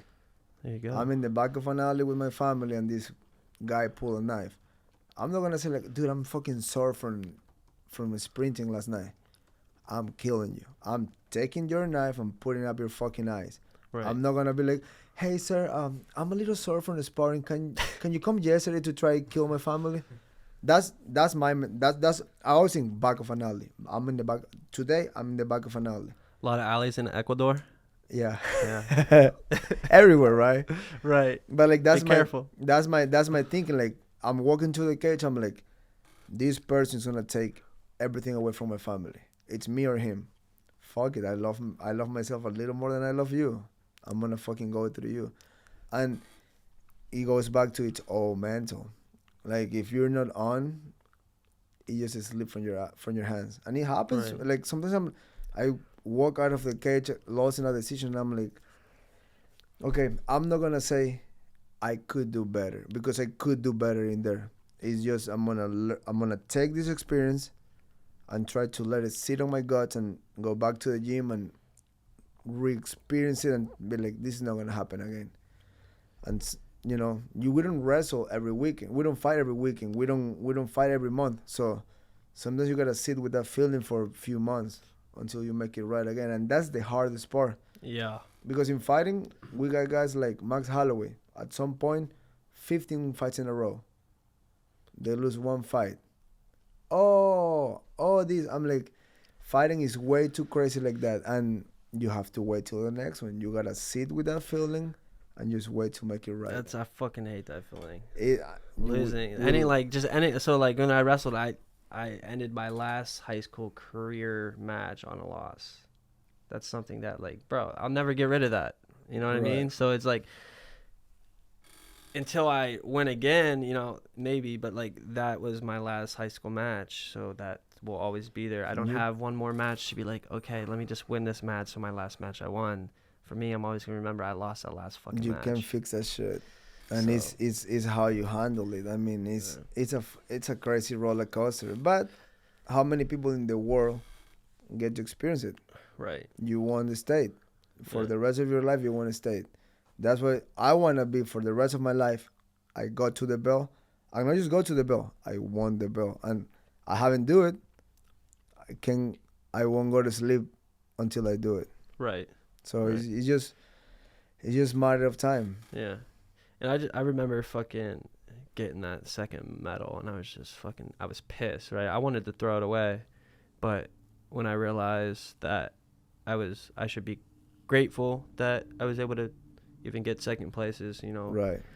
There were some kids on the team. They're like, I think that's really awesome. I think that's amazing. Somebody like me, like I wish I could be who you are and what you do and have a second place medal in my hand. There's people that will never get that thing. Yeah.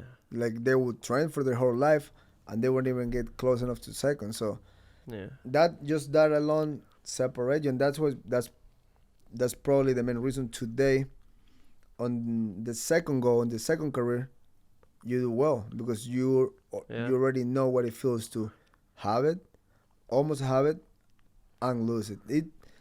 Best champions in the world, GSP, Anderson Silva, like Cain Velasquez, they all felt what it's like to be taken away from, and they get it back.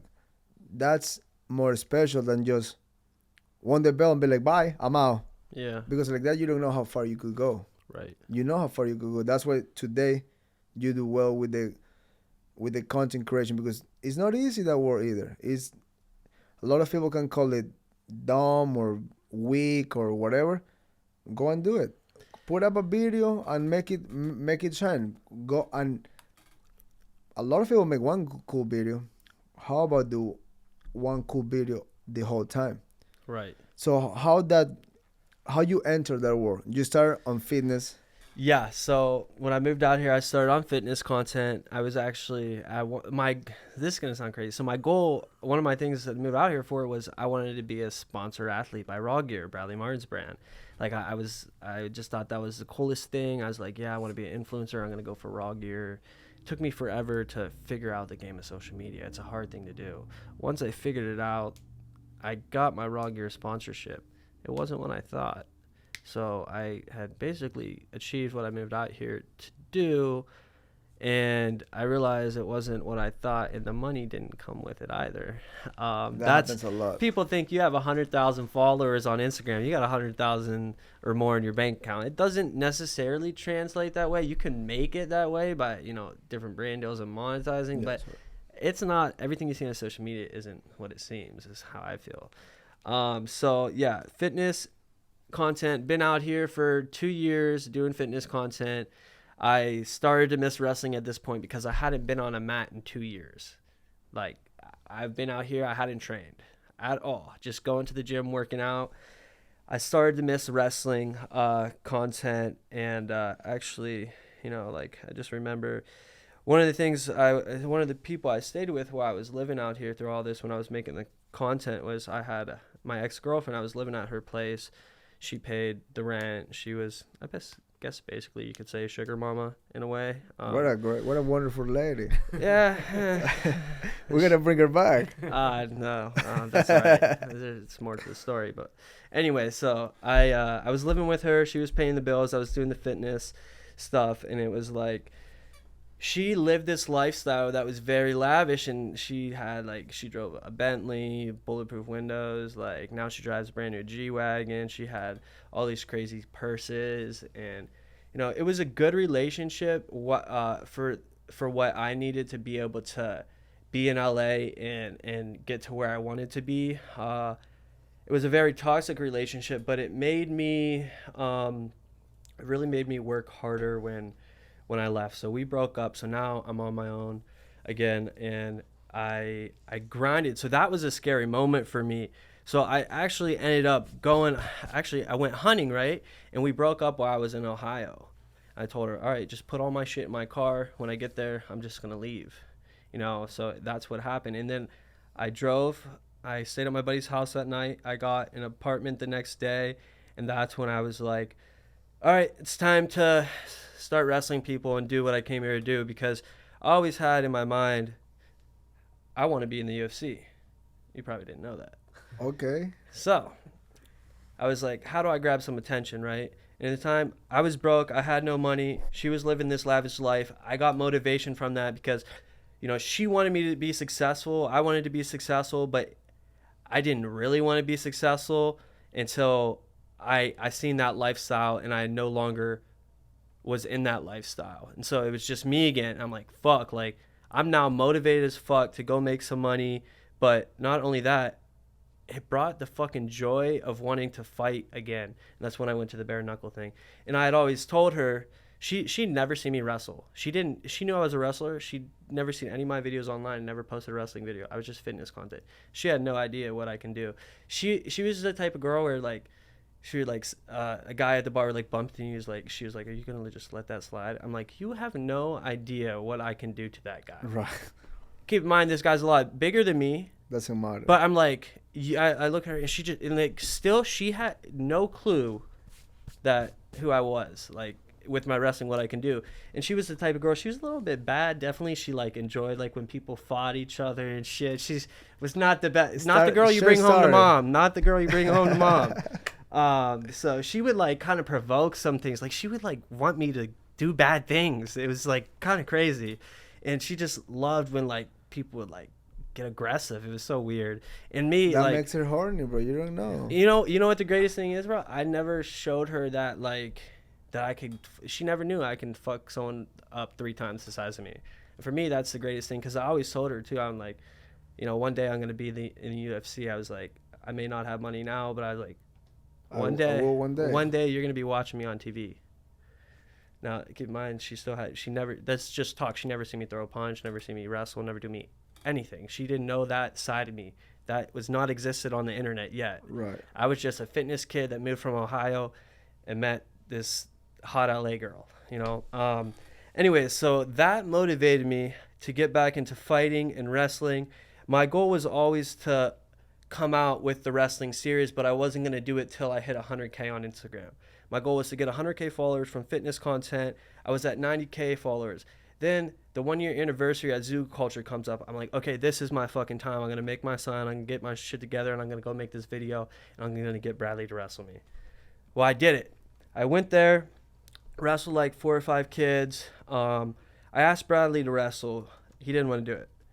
He got peer pressured by the fans. Basically, I saw that one. Saying, like, but you're 260, Bradley. But you're 260. I was like, I'm only 150 pounds.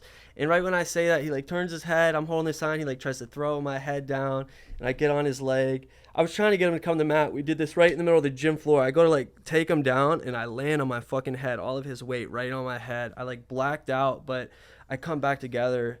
And I'm like seeing stars, and I'm on like a double leg now underneath him. I'm like, there's no way. I'm like not getting this. I have to fucking get this. Like, this is my moment.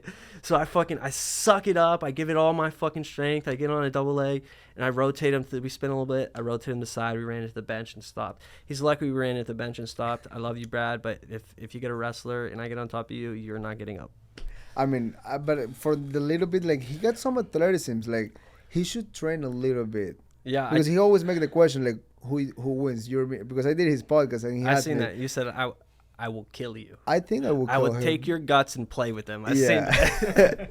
I mean, but I also told him, if you get a hold of me and you threw me against the wall, you might have a chance. But if you don't knock me out, trust me, you're fucked. My gas tank will go for days. Yeah. I will fucking put my fingers on his eyes, because you have to with a guy that big. He's huge, dude. Yeah.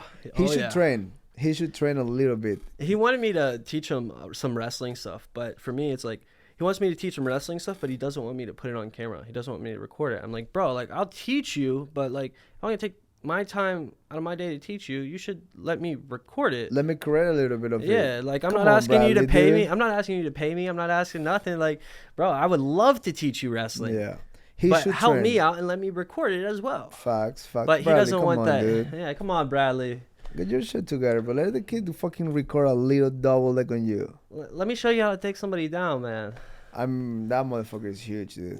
260, yeah. When did you realize you had something with that series and like go all in on it, or like, you know, go harder? The first time I did it was time was at the 1 year anniversary with Bradley Martin, and that was one of my best. That was one of my most viral videos with Bradley Martin. It, like, everybody reposted that. It went everywhere, and then from there, I'm like, okay, now I just have to roll with this. Now I just have to roll with it and just. Have you been taken down by someone that comes to the sign? No, nobody has taken me down.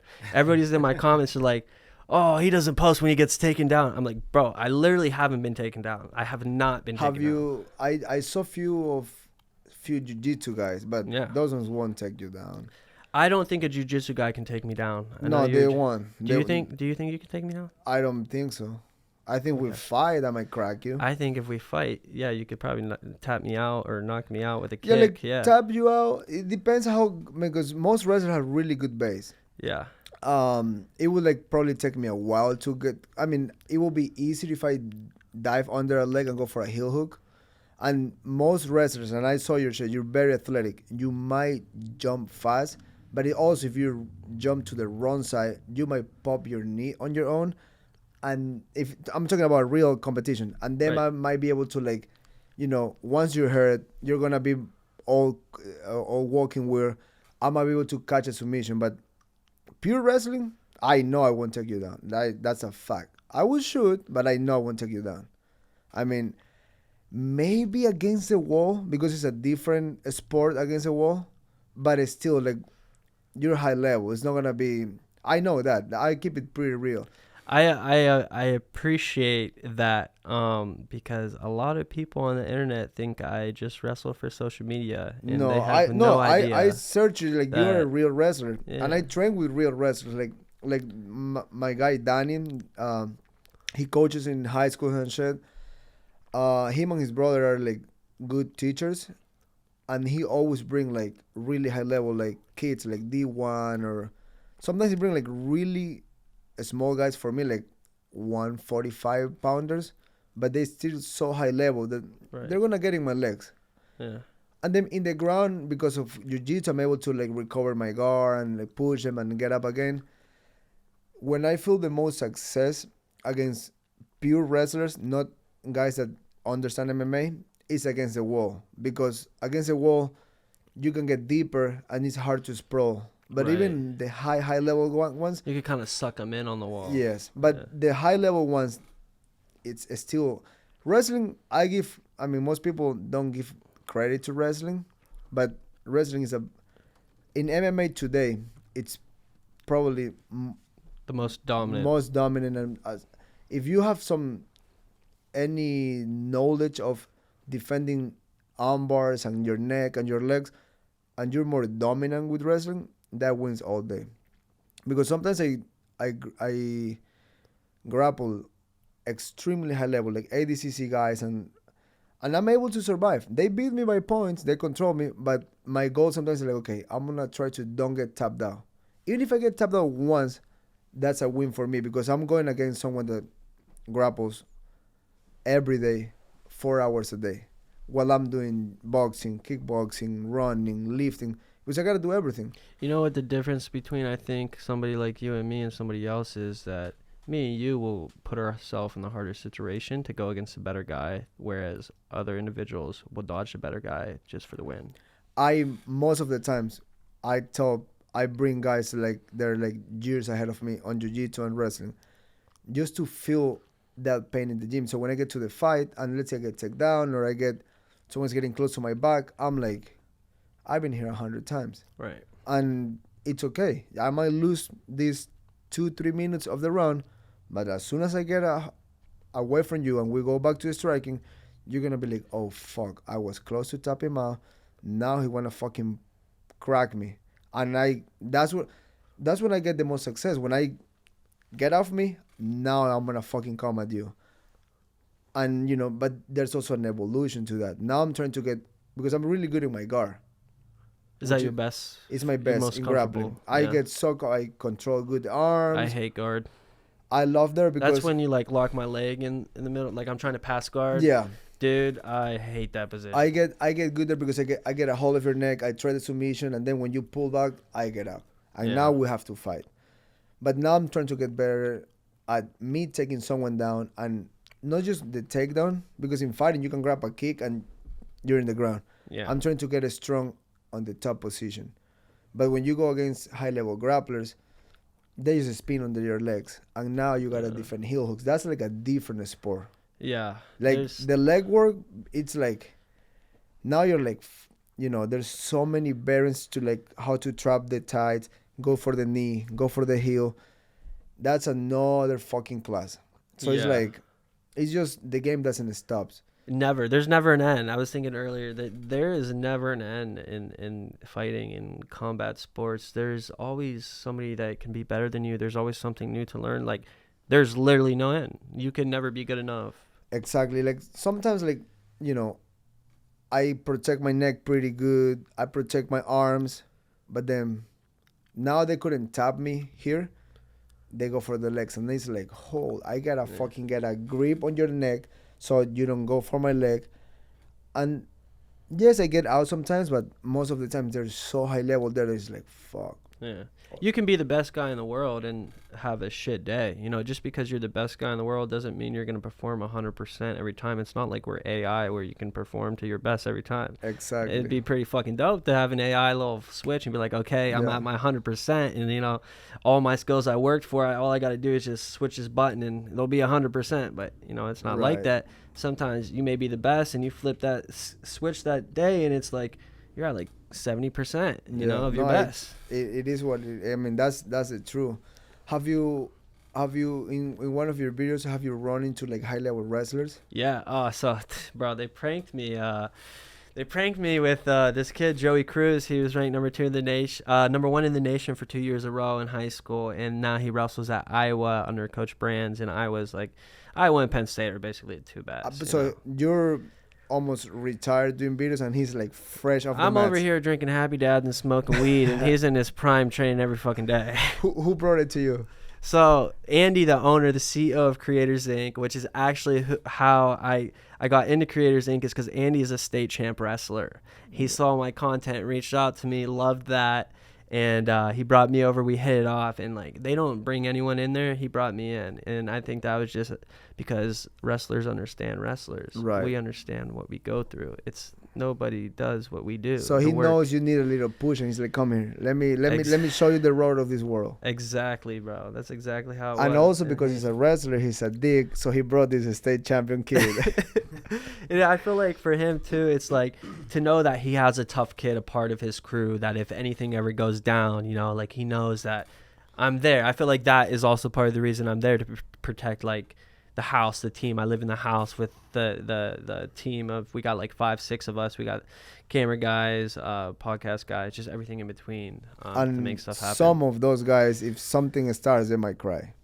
Yeah, they're not all tough kids. Yeah, you know, they're really good with the camera, but something Right. hit the fan, you definitely need a tough guy. You need Uncle Georgio to be right there. Yeah, it's like, excuse me, you just called my friend a fucking pussy. Now it's my turn to go. Yeah, right? Yeah. Oh, that reminds me, on the car right here, we almost got a little scruffle with some guy. Oh, really? That's another thing that comes to my attention. A lot of these LA drivers yelling out the window at people do not know who they're yelling at. Bro, No. I've been there. Like, I've been driving on traffic. Like, I went to Erewhon the other day, and it was the one in Hollywood where the entrance is a fucking nightmare. So I understand, like road rules. Like, you don't want to stay in the middle of the line so cars cannot go. So I stopped on the street while this lady was literally, like, I was here and the entrance is here, and she literally passed me thinking I was being slow, and she parked right in front of me. So she's holding traffic from both sides. When I was, I wasn't trying to do that. G-Wagon. She was like, You're fuck being a this guy. respectful person. I was trying to let. Don't block off the cross. You know? That's what exactly. And I was right behind. So she said, fuck this guy. She got it in front of me. But the people behind, they thought it was me. And this guy in a Porsche was like, fuck you, move. I'm like, dude, I tried to do it right, but this lady didn't. And I'm not going to get mad at her. She's a woman. I can argue with a woman. That's not my thing. Yeah, if it's a girl, it's automatically out the window. It's Yeah, just so, like laugh it off. but the guy came off the car and knocked on my window, and he was getting aggressive. And I was like, dude, Oh, man. you're seeing, she was in front of you. She passed me and she blocked the intersection. Go and yell at her. You said this to him? I told it to him, and he was like, and since I respectfully calm him down and tell him the facts of what were going on, he was kind of like, well, I need to yell at somebody. And then he said something like, well, fucking move then. And I was like, okay. Now I'm gonna fucking act like a piece of shit. Because if I move, then he can pass. But if I move, I gotta do 3 more laps and do another. Because my wife asked me for this specific chocolate that she likes from there. What kind of chocolate? This is, I don't know the name, but it's this bar. It's like this clean, but tastes really good. And I was driving back home because I was training there. And I could just drive home. But my lady asked me for something, I gotta get it for her. It's a good guy. I try. But then this asshole, typical GT3 RS. We can't please everybody. Exactly. But I can please my wife. I have to please my wife. That one is a must. Yeah. And then, since I told the guy pretty much the whole situation, and he couldn't tell me to fuck off because I'm not the asshole, he want to say the last word. And he said, well, then move fucking. Then fucking move then. And I was like, all right. Roll the whole window down and said, like, go and fuck yourself, motherfucker. I'm going to fucking kill you. But then he saw my face. And he just went, oh, you're a dick. I'm like, oh, now I'm a dick. Now when you actually saw that I will get off my truck and fucking kick your ass.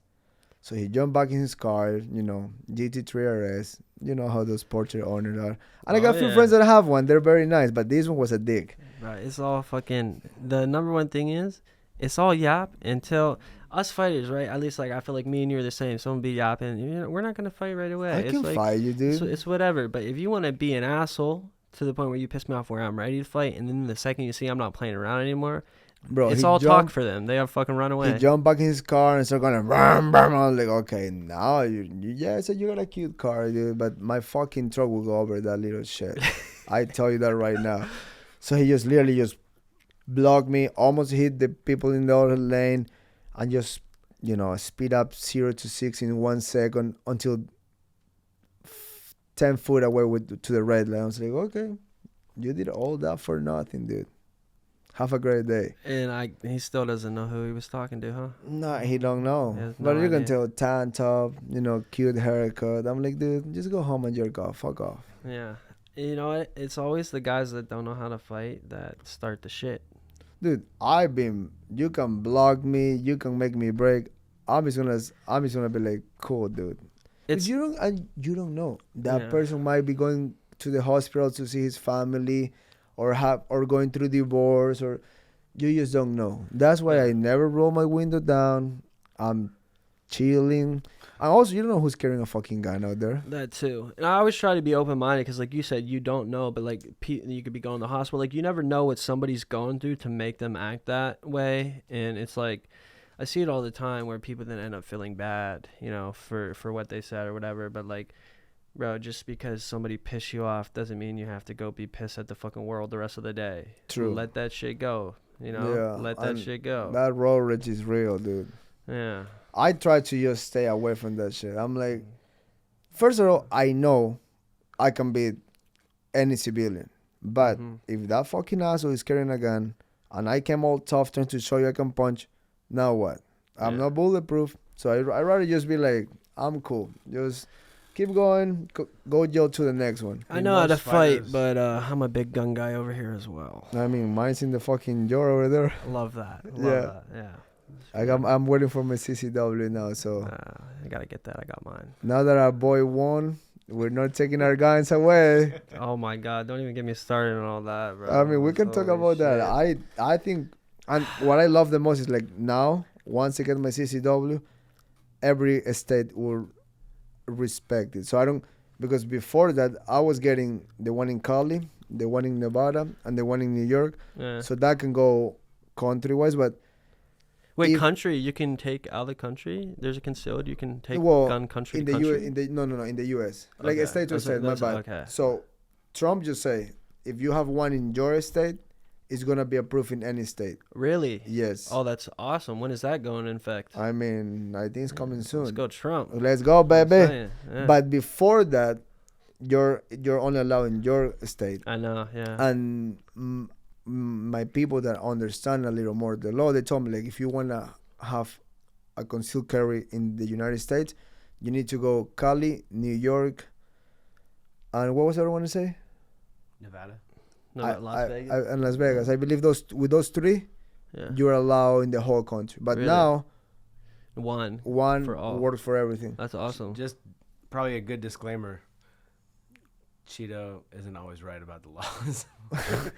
I got a lawyer. I call him every time I have a question. So, and I respect the law. Do you know when this law goes in effect? I don't know when it goes in effect. Can you pull that off? I feel like it's definitely not in effect now. It's not in because- effect now, yeah. but at least we know the concealed carry is not gonna get fucked over anymore. Right. Because I did, like 2 months ago, I did the whole thing. I submit my thing to the sheriff, so my appointment is in February, and once I go to appointment, I get my license right away. So, Right.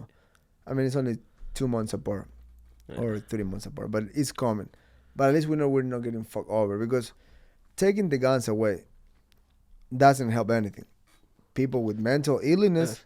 that's the one issue, and the bad guys, they find a fucking gun regardless. Anyways, yeah, that's what I'm So saying. I If you feel- take the guns away, you're just disarming the good people. You think Yeah. that the bad guys are all of a sudden going to start listening to the law? No. Fuck no. Come on, bro. And my biggest thing is like, if the bad guys know most people carry one, they won't fuck around. Right. People is not stupid. But if you know no one has one, they're gonna just jump to arrest and be like, fuck everybody.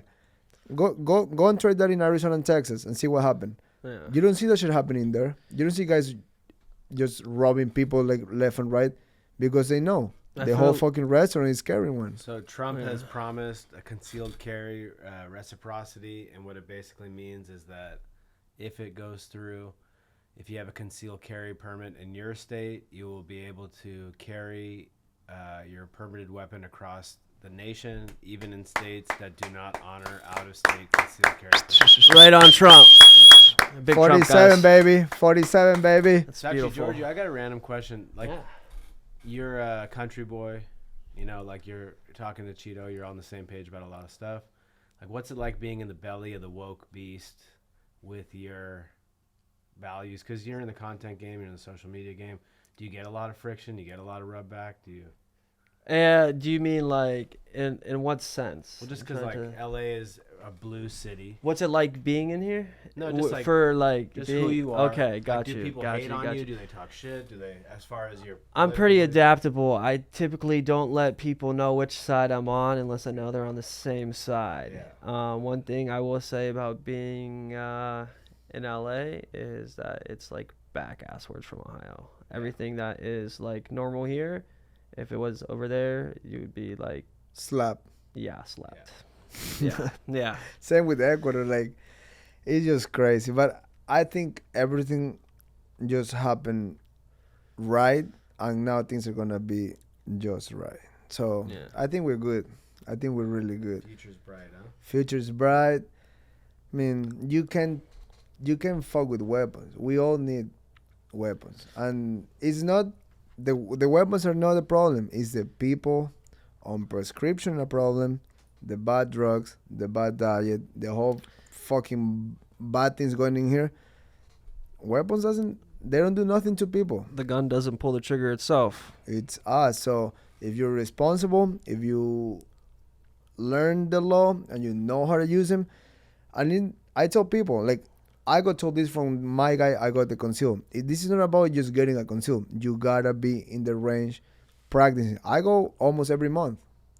And I like to practice. What do you shoot with? I have my concealed carry is a 6-hour, the P365, but I did a little modification. I get a better grip. I changed the slider, and now it's more comfy on my hand. It's a little bigger. And then at home I have a Pit Viper, a 1911 6-hour, a Heckler and Koch 9mm. My Heckler and Koch is my favorite one. That shoots really good. And what else I have? Shotgun. I have a shotgun. 12 gauge. Yeah, just that one. I just like the sound. Like, That's what I hunt with. oh really? 12 gauge slug rounds. Yeah. Oh yeah, the slugs are good. Yeah. I have a bunch of slugs at home. They'll take down a deer pretty nicely. Yeah, no, I know. I want to go hunt one day. Yeah, you never been hunting? I never. What are you doing next week? I'm going to Ohio. What? Going in the snow hunting. What day are you going? I think it's end of December. I could get you exact dates if you really want to go. I'm down. We can do it. I'm very down. If it's a like, how many days you go? I go for like 4 days. Oh, that's not too much. It comes in. We can do longer if you want. So it comes in once a year. It's in season for 1 week out of the entire year, and then you'll have a bonus weekend. Deer season, I gotta look at the exact date, but it's end of December, beginning of November. So. End of December, beginning of No, November. I said that backwards. Shit, you know what I mean. End of November, Yeah. beginning of December. Correct. Perfect. Yeah.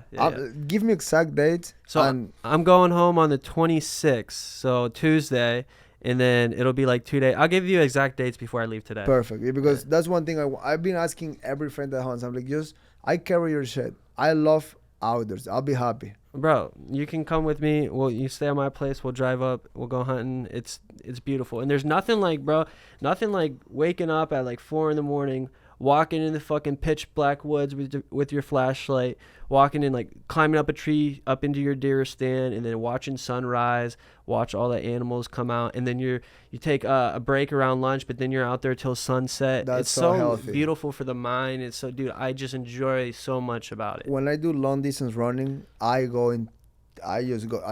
take the freeway. They can go into the fucking any woods I find. I love that shit. Yeah.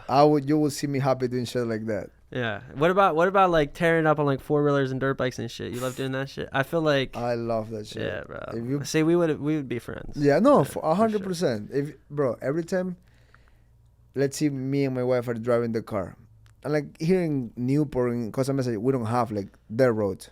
Yeah. But every time I see, like, let's say we go up to Fresno for whatever, or anywhere that goes into the country, and I see like a little mud around alongside the road. I used to go, and I used to start going crazy. Little off-roading over there. Bro, she's like, dude, you're gonna fucking get arrested. I'm like, nah, we're fine. We'll be all right, baby. I love that shit. I damaged her car when we went to the raw farm. When we leave the farm, there was this like fucking like almost like 3 miles alongside the road.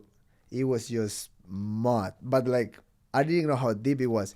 So I put 4x4 and I told the kids, put the seatbelt on and let's get off the freeway. And I started fucking going, whoa. And then once I got deep, dude, like you didn't get stuck, did you? I get stuck until, bro, the mud was until my fucking, the door. So I just stop and my wife looked at me, she's like, what the fuck? I'm like, baby, how fun was this? My kids were smiling. So I was like, see? So I just waited until a fucking truck. I was like, hey, help. We tied the car, it pulled me out, and then we drove back home. Hey, you gotta have fun, man. You gotta have fun. If you're not scaring the wife a little bit, why is she staying? Yeah. You know, you gotta give her just that little bit of enjoyment. She gotta feel. I was so stuck about how the whole car was fucking covering mud. Yeah, dude, that's straight Ohio shit, bro. And my buddy's trucks go fucking straight in the fucking woods. There's literally like trails that are miles and miles in the woods that are like made for this shit, like for like monster trucks. My buddies will take like their big trucks and their fucking side by sides, 4-wheelers, dirt bikes, and it's like the coolest fucking thing ever, bro. It's the best shit, dude. And there's so many other people out there with their nice side by sides, but there's so much land. You run into these people, and like people are just shooting guns in the woods, drinking beers right on the side by side, just having like, bro, it's like you get away from all the laws out in the woods. Every time I drive to Vegas, every time I see a little road, I say, we're going there. And now I start driving crazy. I love that shit. Taking that side road through the desert. Yeah. And sometimes I get a little scared because now you're like 6 miles deep into like nowhere. Let's just turn around. We don't know what's in there. Just go the same way the whole time. Don't take no turns. No, you can get lost. Hell yeah. Yeah. I used to watch like shit like survival shit, like I Shouldn't Be Alive. People going out in the desert getting lost and shit. It's crazy. Dangerous. Hey, you got a restroom? I gotta take a piss. Yeah, I mean we can wrap up and we can go to the gym. Oh, yeah, if you want to wrap up, I'm enjoying it. How much we got here? 2 hours?